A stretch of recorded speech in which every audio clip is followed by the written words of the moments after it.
Hi guys, welcome to my YouTube channel, and for today's video guys, turo ko sa inyo kung paano mag separate ng music instruments saka sa voice. So una, ito, punta natin itong link na to. Meron dito, kung Windows kayo, ito yung pinutin nyo. Tapos meron din pang Mac sa baba, i-check nyo na lang. So yan guys, so na-download ko na kasi ito guys, so i-install na lang natin.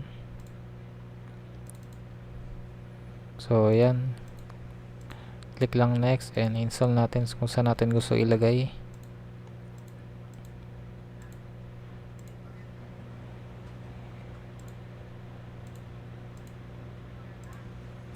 So yan guys, hintayin lang natin saglit.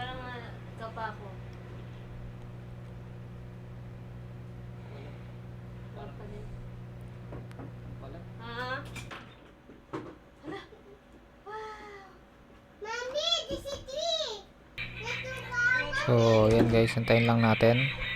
So ito, may sample audio tayo nito, no? So download natin siya sa YouTube. So ito yung yung may boses tsaka instrument. So dito guys, select natin yung audio na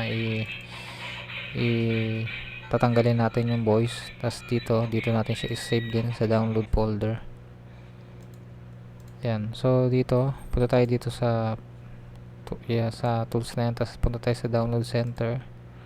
Tapos click natin yan. So dito sa baba, piliin natin yung BOC FT. Tapos download natin. So ito guys, yung para lang to sa mga high quality na na audio.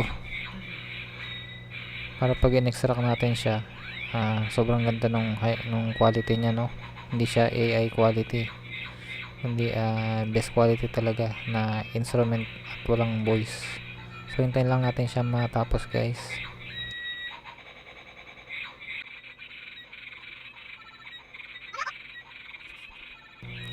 So pag nag 100% na siya, close nyo lang to. Ayan.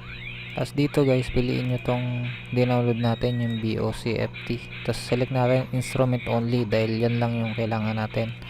Tapos click natin yung process, antayin natin matapos yung process nya, no?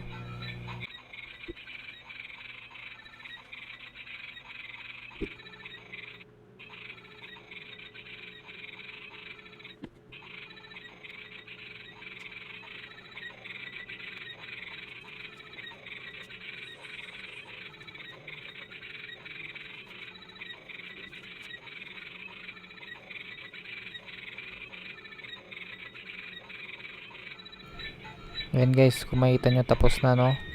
So pwede natin open yung audio. Ayan, kung maririnig nyo guys, instrument only lang siya, no? Ayan. So yun lang guys, sana nagustuhan nyo itong video na to, and subscribe and share lang guys sa family nyo.